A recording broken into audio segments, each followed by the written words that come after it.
আসসালামু আলাইকুম। আমি এখন আছি বাবা ইঞ্জিনিয়ারিং ওয়ার্কশপে।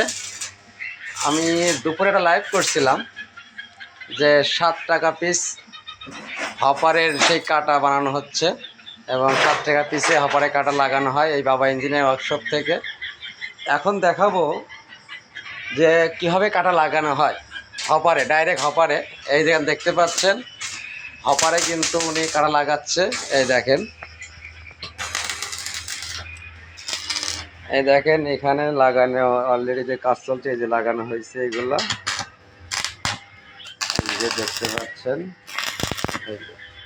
এই যে এইগুলা দেখা যাচ্ছে, যে দেখতে পাচ্ছেন এইগুলা কিন্তু পুরাই ফাঁকা আছে। আর এই দেখেন এগুলা পুরাতন সেই হপারে যেগুলো লাগানো ছিল এবং যেগুলা নেই, নষ্ট হয়ে গেছে, এই যে পুনরায় মেরামত করা হচ্ছে, সেটারই কাজ চলতেছে।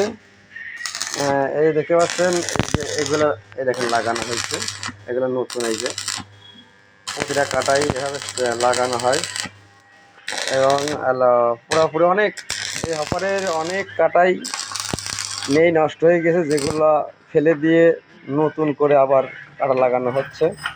এই যে আমাদের রিমন, যিনি বাবা ইঞ্জিনিয়ার ওয়ার্কশপের কর্ণধার, এই উনি লাগাচ্ছে এভাবেই। এই দেখেন নতুন কাটা একটা জয়েন্ট দিচ্ছে দিয়ে, দেখেন এই দেখেন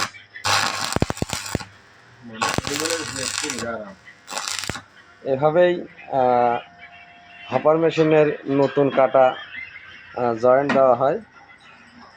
এই দেখেন আরেকটা লাগাচ্ছে।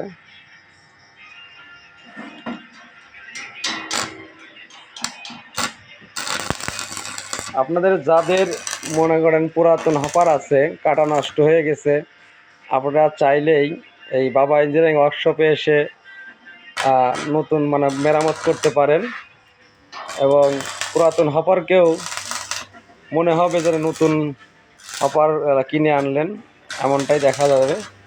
উনি সেভাবে মেরামত করে দেবে। আপনার যাদের প্রয়োজন, যাদের এরকম হপার আছে, আপনার মেরামত করার জন্য বাবা ইঞ্জিনিয়ারিং ওয়ার্কশপে যোগাযোগ করতে পারেন। ধন্যবাদ।